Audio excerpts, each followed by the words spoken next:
तो चलिए नजर डालते हैं आज की प्रमुख खबरों पर। खटीमा में प्रतिबंध प्लास्टिक के विरुद्ध प्रशासन की कार्यवाही। जयपुर में आपदा से निपटने के लिए प्रशासन सतर्क। हल्द्वानी में अतिक्रमण हटाओ अभियान जारी। धर्म जागरण मंच ने निकाली हरिद्वार से जागेश्वर तक कांवड़ यात्रा। खटीमा पावर हाउस में शॉर्ट सर्किट, बिजली आपूर्ति हुई ठप। ऋषिकेश में होटल व्यवसायियों ने एसडीएम कार्यालय पर किया प्रदर्शन। रानीखेत के सोनी गांव में बना देश का पहला स्पाइस गार्डन। अब खबरें विस्तार से। खटीमा के मेलाघाट रोड पर कई प्रतिष्ठानों में उप जिलाधिकारी रविंद्र बिष्ट द्वारा प्रतिबंध प्लास्टिक पन्नी के विरुद्ध छापेमारी अभियान चलाया गया, जिसके तहत 2 दुकानों में प्रतिबंध प्लास्टिक पन्नी का इस्तेमाल किए जाने पर प्रतिष्ठान स्वामियों पर चालानी कार्यवाही की गई। संवाददाता गुरदीप सिंह की रिपोर्ट।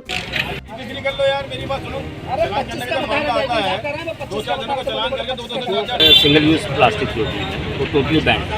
इसी क्रम में आज यहाँ छापेमारी की और 2 दुकानदारों से काफ़ी मात्रा में पॉलिथीन्स और थर्मोकोल्स के आइटम्स प्राप्त किए गए। इसमें एक तो 10,000 का और एक 2,000 का जुर्माना किया गया और सामग्री को जब्त कर लिया। पन्नियों को लेकर के जो है शासन आदेश के तहत ये कार्रवाई की गई है, जिसमें व्यापारियों को बेवजह परेशान किया जा रहा है। क्या आते हैं चालान के नाम पर 2-2, 4-4, 5-5, 10,000 का चालान काटा जा रहा है और सामान भी इनका जब्त किया जा रहा है। जबकि पन्नी को लेकर करके हम बात करें तो पन्नियाँ जो कंपनियाँ बना रही हैं ऑलरेडी वो जीएसटी पे बिल पे माल आ रहा है उनका, क्या आते हैं, और उनके पास बिल भी हैं ये सारे सामान के पन्नियों के। उसके बावजूद भी व्यापारियों को बेवजह परेशान किया जा रहा है। कहाँ हैं सब लोग? शाम की चाय तो एक साथ होनी चाहिए, सब लोग एक साथ बैठना ही नहीं चाहते। पापा, ट्राई दिस। लो, सब लपक ली।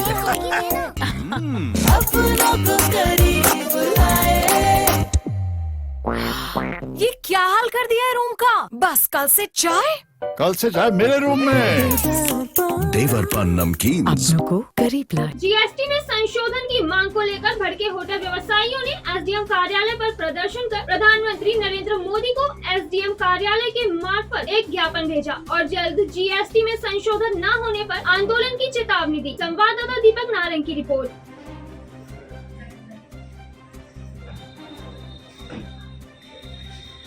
1,000 से नीचे होटलों पे जीएसटी लगाया गया है। वो बहुत ही परेशानी भरा काम है, क्योंकि हम अगर किसी को 500 रुपये में कमरा देते हैं तो हमें उसमें 60 रुपये वसूल करके सरकार को देने, तो हमें क्या बचेगा, हम सरकार को क्या देंगे। छोटे छोटे जो ठहरने वाले आते हैं मरीजों के साथ, उनको बड़ी तकलीफ होगी इस टैक्स को देने में और हम जेब से भर नहीं पाएंगे। और इसके साथ साथ ये जी हमने जो वित्त जो हमारे प्रेमचंद्र अग्रवाल जी, उनको भी एक ज्ञापन दिया था जिसमें हमने साफ साफ लिखा है ये एक उत्तराखंड एक ऐसा स्टेट है जो 20 लाख तक व्यापार जो व्यापारी करता है वो जीएसटी के दायरे में आ जाता है। हरियाणा में नहीं आता है, यूपी में 40 लाख वाला आता है, हरियाणा में 40 लाख, चंडीगढ़ में 40 लाख वाला आता है और दिल्ली में 40 लाख वाला आता है। तो ऑलरेडी जब हम जीएसटी बहुत ज़्यादा दे रहे हैं सरकार को, तो हम पे ये टूरिज्म प्लेस पे इस तरह का टैक्स लगाना ये नाजायज़ है और ये जनता पे भारी बोझ पड़ेगा इसका। कदरपुर थाना क्षेत्र में एक महिला ने एक अभियुक्त व उसके साथियों के विरोध में उसे और उसके परिजनों को तमंचे से मारने के प्रयास के आरोप में तहरीर दी थी, जिसके बाद पुलिस ने आरोपियों के विरुद्ध मुकदमा दर्ज कर उन्हें गिरफ्तार कर लिया है और उनके पास से घटना में प्रयुक्त 2 तमंचे, 12 मई 1 अदद खोखा कारतूस और 315 बोर मई खोखा कारतूस बरामद किया है। संवाददाता विकास तनेजा की रिपोर्ट। ऐसा है उसका। कल शाम जब अभियुक्त की पूछताछ के पश्चात इससे तमंचा जो रिकवर करा रहे थे, जो कि इसने झाड़ियों में फेंका हुआ था। साकिर बहुत शातिर किस्म का अपराधी है, इसका पूर्व में भी आपराधिक इतिहास है और इसने जो जब तमंचा ये बरामद करा रहा था झाड़ियों से, तो उसी दौरान किसी नुकीली चीज से जो एक ब्लेड है संभवतः, उससे अपने को घायल कर दिया। तो इस पर तत्काल जो हमारी टीम थी तुरंत इसको हॉस्पिटल ले जाया गया और वहाँ पर इसका इलाज कराया गया। सर ये उसके पास सर ये जो ब्लेड का मामला था कैसे पहुंचा इसके पास? इसके एक्चुअली ये इतना शातिर है कि इसने कपड़ों में नहीं बल्कि इसने मुंह में रखा हुआ था। वो जो इसके कपड़े थे वो सब हमने चेक कर लिए थे और ये पूरी पुलिस टीम के साथ गया था वहाँ पर, लेकिन उसके बाद भी इसने इस तरह की हरकत की। तो उसके बाद ये कड़ी निगरानी में रात भर रखा गया। सर चर्चा है कि जो इसकी जो बेटी है इसने ब्लेड ला के दिया है, कोई ऐसे? नहीं, इस तरह की कोई सूचना नहीं है, लेकिन क्योंकि ये बेटी को उससे मिलने नहीं दिया गया इतने, क्योंकि वो तो एक मुलजिम है और एक शातिर अपराधी है। पूर्व में इस पर 8 मुकदमे पहले के हैं जो इसमें एनडीपीएस एक्ट के हैं और 307 आईपीसी का भी है, झगड़े का है, बलवे का है, गैंगस्टर गुंडा का भी है। तो इस तरह से इसमें काफी वैसे उस तरह का अपराधी है, ये इस तरह की हरकतें कर सकता है, ये हमको पहले से मालूम है। जसपुर में प्रशासन ने बरसात से निपटने के लिए राजपुर गांव में पहले से ही बाढ़ चौकी और तहसील परिसर में बाढ़ कंट्रोल रूम बना दिए थे, जिसके बाद अब 24 घंटे कर्मचारी नदियों और नालों पर अपनी नजर बनाए हुए हैं। क्षेत्र में आपदा के मद्देनजर उप जिलाधिकारी द्वारा पूर्व सैनिकों के साथ आपदा से निपटने के लिए बैठक की गई, जिसमें उन्हें आपदा से निपटने की ट्रेनिंग देने की बात भी कही गई। संवाददाता दीपक चौहान की रिपोर्ट।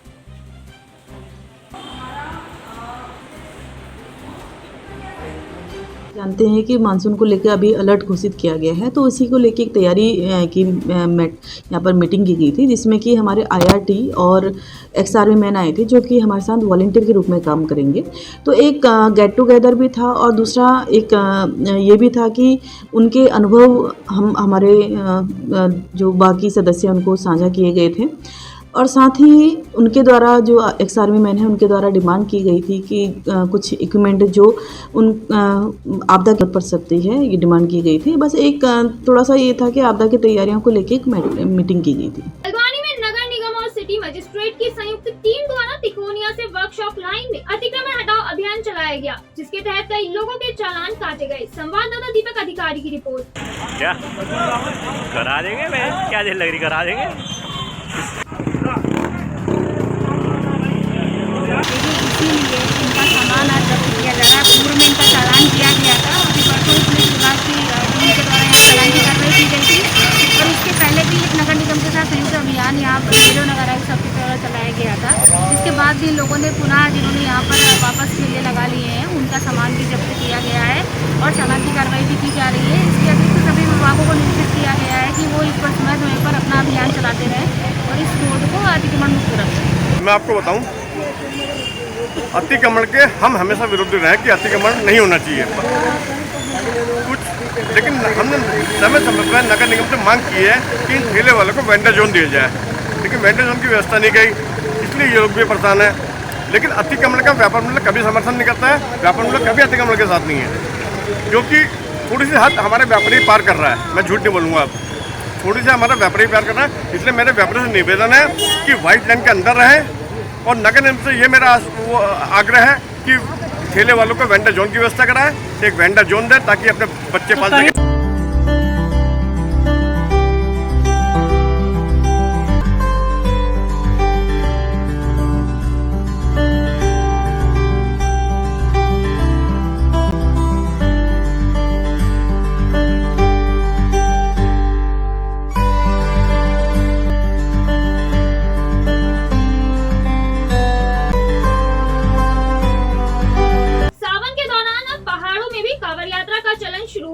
जिसे ध्यान में रखते हुए धर्म जागरण के उद्देश्य को लेकर धर्म जागरण मंच द्वारा हरिद्वार से जागेश्वर तक कांवड़ यात्रा निकाली गई। अल्मोड़ा पहुंचने पर यात्रियों का पलटन बाजार स्थित सिद्ध नौले व बद्रेश्वर मंदिर में कुमाऊनी परंपरागत शैली से स्वागत किया गया। संवाददाता हेमंत सिंह मेहरा की रिपोर्ट।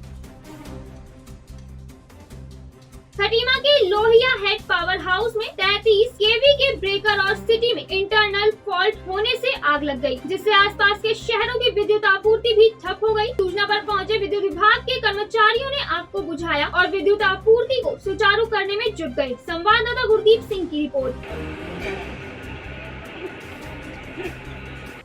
यहाँ पे जो 33 केवी के ब्रेकर लगे हैं उसमें इंटरनल फॉल्ट हुआ और ब्रेकर और सिटी दोनों ब्लास्ट हुआ और जल गया, जिसके कारण पूरे एरिया में ब्लैकआउट हो गया। अब हमने सिटी और जो ब्रेकर है दोनों को व्यवस्था कर लिया है। नुकसान जनरली एक्चुअली क्या है कि जो ब्रेकर है और सिटी है मेजर कोस्ट इसी का है, 10 से 12 लाख रुपये का लगभग नुकसान है। भाजपा नगर मंडल के पदाधिकारियों द्वारा जनसंगी सोवन सिंह जीना की 114वीं जयंती पर SSJ परिसर स्थित मूर्ति पर माल्यार्पण कर पुष्पांजलि अर्पित की गई। कार्यक्रम में जिला अध्यक्ष रवि रौतेला ने कहा कि कानूनविद के रूप में जीना ने गरीब तबके को न्याय दिलाने का काम किया है। संवाददाता हेमंत सिंह मेहरा की रिपोर्ट।